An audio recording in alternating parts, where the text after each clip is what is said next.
Dimanche 27 janvier 2023 à 18h40 sur France 2, Laurent Ruquier reçoit dans Les Enfants de la télé la chanteuse Michel Thor, qui fête ses 60 ans de carrière. L'occasion de passer en revue sa vie et sa carrière avec Télé Loisirs. Interview.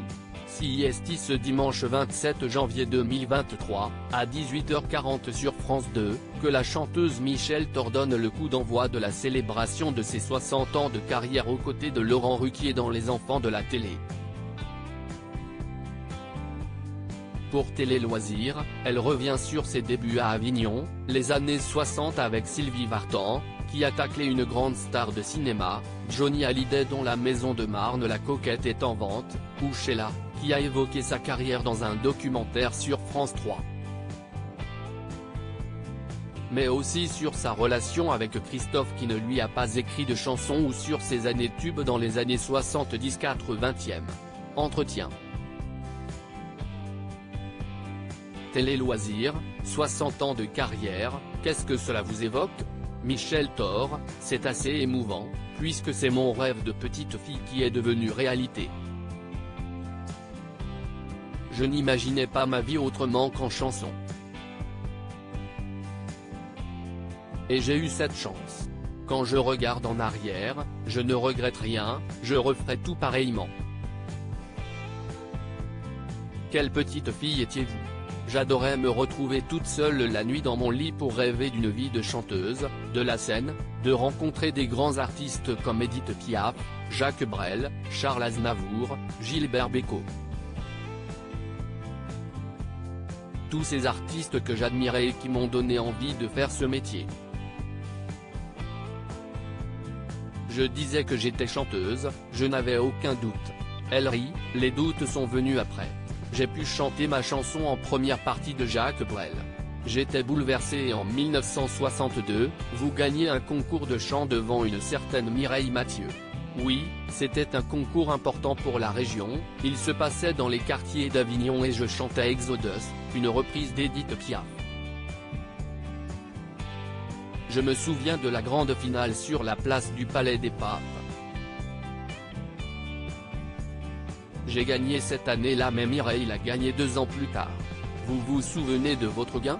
Oh que oui. Car j'ai pu chanter mon morceau en première partie de Jacques Brel, à Avignon. Là, je ne rêvais plus, j'étais même bouleversé. Ce concours m'a surtout permis de passer une audition à Paris chez Philips et de signer très vite un contrat avec eux. Pour moi les années 60 c'est synonyme de joie, de gaieté. Vous rentrez après de plein pied dans le métier aux côtés des yéyés, avec un premier disque enregistré en 1963, CIST dur d'avoir 16 ans. Oui, c'est une adaptation du titre It Hurts to Be 16, d'Andrea Carroll. Je faisais des reprises jusqu'au moment où j'ai rencontré Jean Albertini, qui m'a écrit mes premières chansons inédites. Quel souvenir gardez-vous des années 60 ? Pour moi, les années 60, c'est synonyme de joie, de gaieté. C'était une époque bénie, facile pour tout le monde. Tout est allé très vite, avec une première tournée et un Olympia enlevé de rideau de Claude François qui était déjà très perfectionniste avec les autres et lui-même. Il ne supportait pas la fausse note. Il était gentil avec moi, j'étais la seule fille. Il m'offrait du Bordeaux. Elle rit. Avec Christophe, nous étions jeunes, nous sommes tombés amoureux et vous fréquentiez les autres yéyés, Sylvie, Johnny, François Hardy. On se croisait plus qu'on se fréquentait. On avait de bons rapports mais on était tous en tournée tout le temps.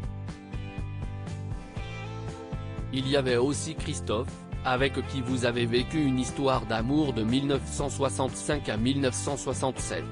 Il est même le père de votre fils Romain. Nous nous sommes rencontrés en tournée avec Hervé Villard. Nous étions jeunes, enthousiastes, un peu fous et ce qui devait arriver arriva, nous sommes tombés amoureux. dans les années 70 et 80, vous enchaînez les tubes à une folle cadence. Je m'appelle Michel, j'aime, emmène-moi danser ce soir, j'en appelle à la tendresse, Midnight Blue. C'est dû à ma rencontre avec Jean Albertini. Il était très talentueux, c'est lui qui avait écrit Aline pour Christophe et Kisme pour C. Jérôme. J'avais la chance de ne l'avoir que pour moi, ce qui lui faisait dire je pense à tort jour et nuit. Elle rit. Didier Barbelivien a été aussi très important. Je travaillais énormément, je faisais jusqu'à 250 concerts par an. Cela fait 60 ans que je n'arrête pas, en fait. À lire aussi il dépassait les bornes. Michel Thor se confie sur sa relation avec Claude François et sur ses nombreux excès durant sa carrière.